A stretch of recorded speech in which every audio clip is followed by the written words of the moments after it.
മണ്ഡല മഹോത്സവത്തോടനുബന്ധിച്ച് പെരുവാരം ശ്രീ മഹാദേവ ക്ഷേത്രാങ്കണത്തിൽ സരസൻ എടവനക്കാട് നടത്തിയ ആത്മീയ പ്രഭാഷണത്തിൽ നിന്ന് നമുക്ക് 18 പുരാണങ്ങളുണ്ട്. ആ 18 പുരാണങ്ങളിലും ശിവന്റെ ആ മഹിമ, ശിവന്റെ ശക്തി നമുക്ക് പ്രത്യക്ഷമായും പരോക്ഷമായും കാണാൻ സാധിക്കും. എവിടെയാണ് ശിവന്റെ ആ മഹിമ പ്രസരിക്കാത്തത്? നമുക്ക് വേദവ്യാസൻ നമ്മുടെ വേദങ്ങളെയെല്ലാം അതിൻ്റെ സ്വഭാവം അനുസരിച്ച് വേർതിരിച്ചു. 18ാമത്തെ പുരാണമാണ് ശ്രീമദ് ഭാഗവതം. ഭഗവാൻ വിഷ്ണുവിനെ കുറിച്ച് പറയുന്ന ആ പ്രസിദ്ധമായിട്ടുള്ള പുരാണത്തിലും ശിവൻ വരുന്നുണ്ട്. ശിവമഹിമയെക്കുറിച്ച് പറയുമ്പോൾ ഞാൻ ആദ്യം ഉദ്ദേശിച്ച രീതിയിലല്ല. ഇപ്പോൾ ഞാനിങ്ങോട്ട് വന്ന് കയറിയപ്പോൾ ഞാൻ ഉദ്ദേശിച്ച രീതിയിലല്ല, വേറെ ഒരു തരത്തിൽ അതിനെ ഞാനിങ്ങനെ അങ്ങോട്ട് മാറ്റിയിട്ടുണ്ട്. അത് നിങ്ങൾക്ക് എത്രമാത്രം ഇഷ്ടപ്പെടും എന്നുള്ളത് നിങ്ങൾക്ക് പ്രതികരിക്കാവുന്നതാണ്. അപ്പം ഞാൻ ആദ്യമായിട്ട് പറയാനായിട്ട് ഉദ്ദേശിക്കുന്നത്, ഈ പുരാണങ്ങളായിരുന്നാലും നമ്മുടെ മഹാഭാരതമായിരുന്നാലും രാമായണമായിരുന്നാലും ഇതിന് തുല്യമായിട്ടുള്ള ഒരു സൃഷ്ടിയും ലോകത്തുണ്ടായിട്ടില്ല. ഇപ്പൊ ഇതിലെ എല്ലാ ഘടകങ്ങളെ കുറിച്ച് പറയുന്നില്ല. കാവ്യരൂപത്തിലാണല്ലോ ഇവയെല്ലാം രചിച്ചിരിക്കുന്നത്. നമ്മുടെ സംസ്കൃതത്തിൽ രചിക്കപ്പെട്ടിട്ടുള്ള മഹാഭാരതത്തിനും രാമായണത്തിനും നമ്മുടെ പുരാണങ്ങൾക്കും തുല്യമായിട്ടുള്ള ഒരു കവിതയും ലോകത്ത് ഒരു കവിയും ഇന്നേ വരെ സൃഷ്ടിക്കപ്പെട്ടിട്ടില്ല. നമ്മുടെ നാരായണീയം തന്നെ എടുത്തു നോക്കൂ.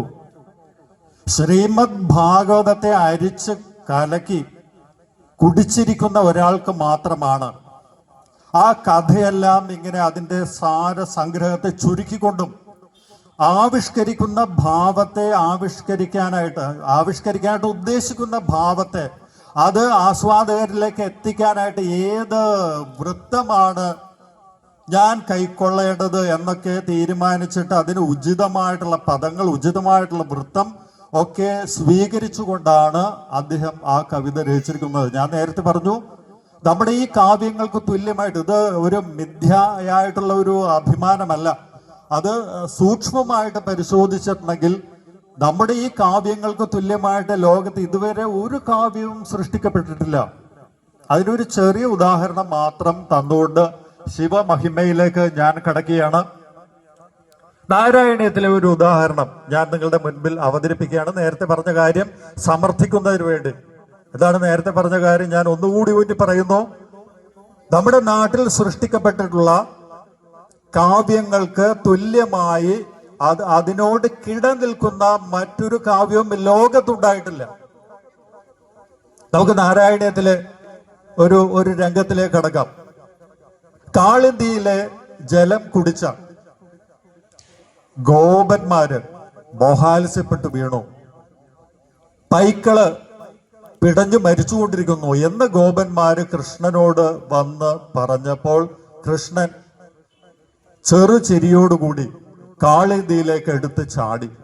അപ്പൊ നമ്മൾ സാധാരണയായിട്ട് ഒരു ജലാശയത്തിലേക്ക് ചാടിക്കഴിഞ്ഞാൽ ഒരു ശബ്ദം കേൾക്കും. ഇപ്പൊ ഞാനാണ് ചാടുന്നതെങ്കിൽ ബ്ലും എന്ന് പറഞ്ഞിട്ടൊരു ശബ്ദം കേട്ടതിന് ശേഷം പിന്നീട് ബ്ലും ബുളുബിളും ബുളുബിളും എന്ന് പറയുന്ന ചില ശബ്ദങ്ങൾ കേൾക്കും. അതോടെ എല്ലാം ഒടുങ്ങും.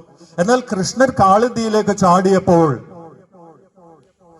ആ അത്യഗാധമായിട്ടുള്ള കാളിന്തിയുടെ അടിത്തട്ടിലേക്ക് ചെന്നിട്ട് കൃഷ്ണന്റെ ആ ഗോപാലകൃഷ്ണന്റെ ചെറിയൊരു കുട്ടിയുടെ ഭാരമല്ല, ഒരു ചെറിയൊരു കുട്ടി ചാടിയപ്പോൾ ഒരു മഹാപർവ്വതം നദിയിലേക്ക് വീണാൽ എപ്രകാരമാണോ ജലം മുകളിലേക്ക് പർവ്വതം പോലെ ഉയരുകയും അതുപോലെ താഴേക്ക് വരികയും ചെയ്യുന്നത്, അതുപോലെ ദിക്കുകളിലേക്കും വിദിക്കുകളിലേക്കും പർവ്വത തുല്യമായിട്ട് ഈ ജലം ഇങ്ങനെ ഉയർന്നു ആ കാളിന്തി നദിയുടെ അടിത്തട്ട് കാണാനായിട്ട് സാധിച്ചു എന്ന് ആദ്യം പറയുന്നുണ്ട്. ആര്? നമ്മുടെ മേൽപ്പത്തൂർ നാരായണ ഭട്ടതിരി. അധദിക്ഷു വിദിക്ഷു പരിക്ഷുഭിത ഭ്രമിതോദരവാരി നിനാദഭരൈ ഉദഗാദുദഗാദുരഗാധിപതി. ഇവിടെ പലർക്കും അറിയാം, അമ്മമാര് ചൊല്ലുന്നുണ്ട്. അധദിക്ഷു വിദിക്ഷു പരിക്ഷുഭിത ഭ്രമിതോദരവാരി നിനാദഭരൈ ഉദഗാദുദഗാദുരഗാധിപതി. സ്തുതുബാന്ധമശാന്തരുഷാന്തമന അതിരുഖ്യത ദബ്ബണി രാജഭണാൻ അനൃതേ ഭവത മൃദുപാദരുജ കളശിഞ്ചിത നൂപുര മഞ്ജുമിളൽ കളരിങ്കണ സങ്കുല സങ്കുണിതം.